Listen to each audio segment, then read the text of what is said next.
Hey, everybody. I hope you're doing well today. Let's give a huge round of applause to the class of 2019.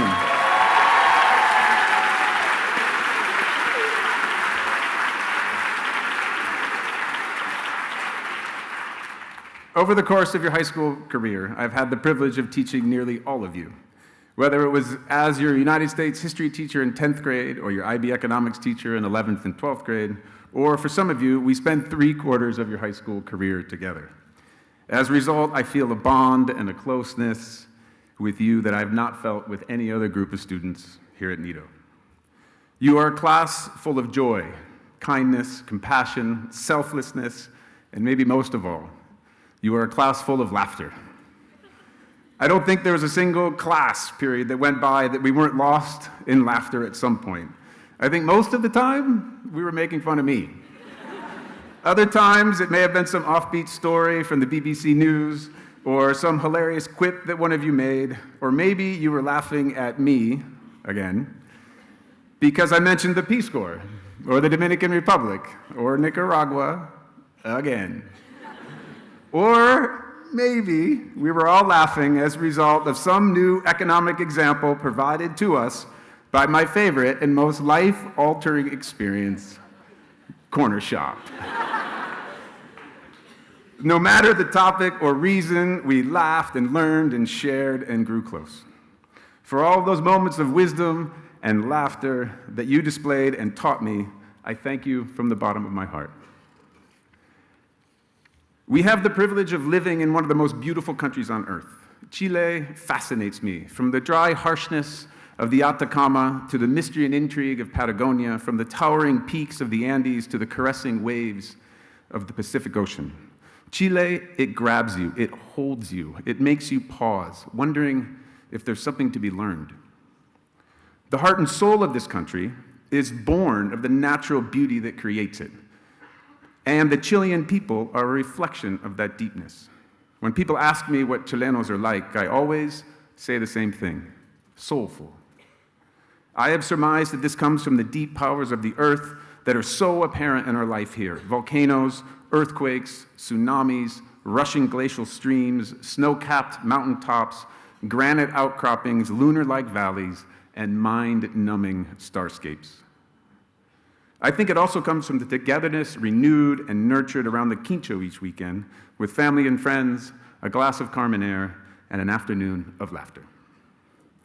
Chile has taught me many, many things, shown me many things, might be better said. And like the Chilean manner, the messages of the splendid beauty of this country are subtle and powerful. This past November, I found myself floating down the Rio Maule. I was there as a teacher chaperone on a Week Without Walls trip. As you may know, the Maule Valley was ravaged by fire and flames 2 years ago. The fire raged for weeks, destroying everything in its path. The winds created by the fire were so violent that the flames leapt from one side of the valley to the other. The river itself was unsafe. The evidence of the fire was striking. Towering trunks of trees burned to black, a once verdant valley turned gray, a 150-year-old hacienda evidenced only by its stone foundation, citrus groves reduced to empty fields, vineyards of wire. And there I was alone, drifting in a kayak in the mighty Maule, wishing I had been there before, almost as if I'd missed out on something, the way it once was. I felt a sense of sadness for the beauty burned up by the flames. I was lamenting the destruction of this beautiful and wealthy region of Chile. But then, as we pulled ashore at the trip's first campsite, I noticed something. Beautiful, beautiful white and yellow flowers. A field of them spreading everywhere I could see. Shiny, happy little daisies in full bloom, dancing in the slight breeze. They covered the ground of the campsite with such unabashed joy, it felt cruel to put my tent down on top of them. That evening, the 30 of us slept in a field of daisies, a most unexpected outcome for the day. And as I drifted off to sleep under a gorgeous blanket of stars, I smiled and was silenced by the thought that the seeds of those flowers were here before the fire, waiting patiently to burst and bloom into life. This valley had sown them, cared for them, fed them, but no one knew. The work was done in silence. It was the instinctual internal self of these beautiful rolling hills that had cared for itself, nurturing its internal being with kindness and self-care. While this great valley was thriving with citrus and grapes and trees and wildlife, giving the people of this region, a place to call home and a steady income, allowing others to influence its external self, the valley hadn't forgotten to care for its internal self, its core, its very essence. So when circumstance threw the valley into a raging inferno, it was prepared with an internal calm and strength that would endure. This great valley, with its curvaceous slopes and beautiful winding river, never forgot to sow and nurture and feed its flowers. And there I was, nestled in its blossoming rebirth as I drifted into deep, dark sleep. Life is rarely a straight line. Rather, it's filled with twists and turns, often unforeseen and unexpected, like a river flowing and carving a beautiful valley. Sometimes life's waters run swift and shallow, and other times deep and gentle. Sometimes life bursts its banks, overflowing with action and movement. At others, it runs low, caressing each passing rock, musing softly. Sometimes life forms a cohesive, collective current, swiftly moving us downstream. At others, it may create logic-defying back eddies, possibly giving us a sense of the impossible, of a river flowing in two distinct directions simultaneously, one current flowing towards the past and the other flowing towards the future. Or in the darkest times, it may feel like the river of life is swirling and sucking us down, rendering it difficult to stay afloat. So what do we do to prepare ourselves for life's ebbing and flowing? Well, here's my message to you tonight. I hope that it is something that you will remember and that you will carry with you always. You see, we are taught to give to others, to be respectful, to be kind, to be compassionate, to be empathetic. And through this giving, we are told that we will find strength, meaning, and happiness. You've heard these messages from a very young age. They were repeated countless times by your parents and aunts and uncles and grandmothers and grandfathers, and maybe most of all, by your teachers here at Nido, even at the beginning of the speech.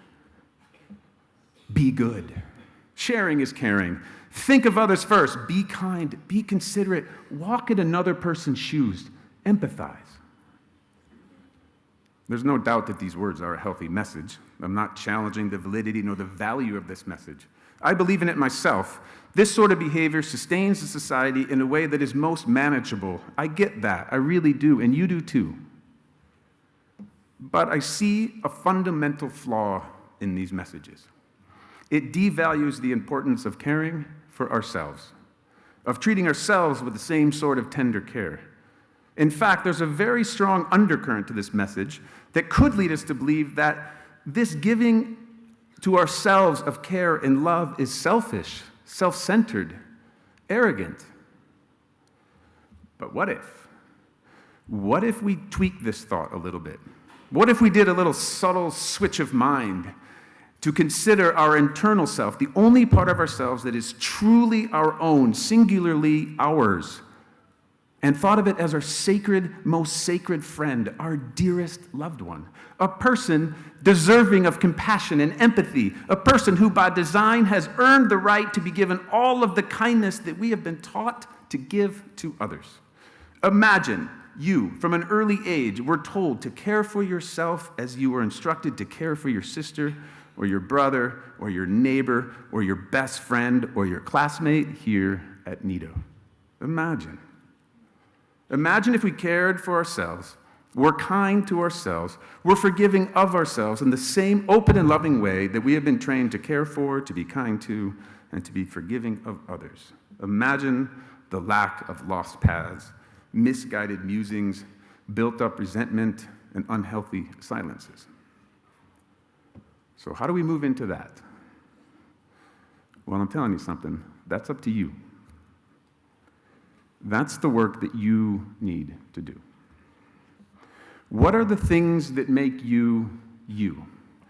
What internal seeds do you want to sow and to nurture? Find out. What parts of you do you love? Find out. What parts of you do you see as opportunities to learn? Find out. What parts of you actually aren't you, but were what others have infused in you? Find out. What parts of you are so sacred that you wouldn't sacrifice them for anyone or anything? Find out. What parts of you will someone who falls in love with you need to accept as a core aspect of loving you? Find out. When we're children, we collect a lot of advice and labels and ideas from the adults in our life. But do you really agree with all of those thoughts? Find out. What do you do that makes you smile? What do you do that makes you shine? What do you do that makes you feel joy? Find out. And find out by extending the same love and care and compassion and empathy and most of all, the same attention that you have been taught to give to others. Give that to yourself. And when you find out, pay attention and remember. Trust the validity and the value of those feelings. Trust yourself to know. You know better than anyone else. Trust yourself. Feel that smile, that tremor of joy. Those are your seeds. Those are the seeds of your enduring happiness. Those are the seeds that make you feel full, self-confident, and strong. Especially in the times of happiness, don't forget those seeds. Make it part of your daily life to connect to and nurture that which is your core you. Play that piano, hike that trail, strum that guitar, stand on that mat, ride that bike, write in that journal, jog those miles, read that book, write that song, compose that music, sit in silence with you, your dearest friend. Know that person. Be kind and loving and compassionate and empathetic to that person too. To that person that is you, your core, the nutrient-rich earth that is you. Feed those flowers of joy. Feed those flowers of happiness. Feed those flowers of calm. Feed those flowers that are you. So that, as the gorgeous Maule Valley has shown us, even though you may be faced with unpredictable, uncontrollable, life-altering fires, your seeds will be ready, nurtured, cared for, and fed. And from there, you will possess the power and strength and beauty to blossom into your own beautiful field of white and yellow flowers. Thank you very much.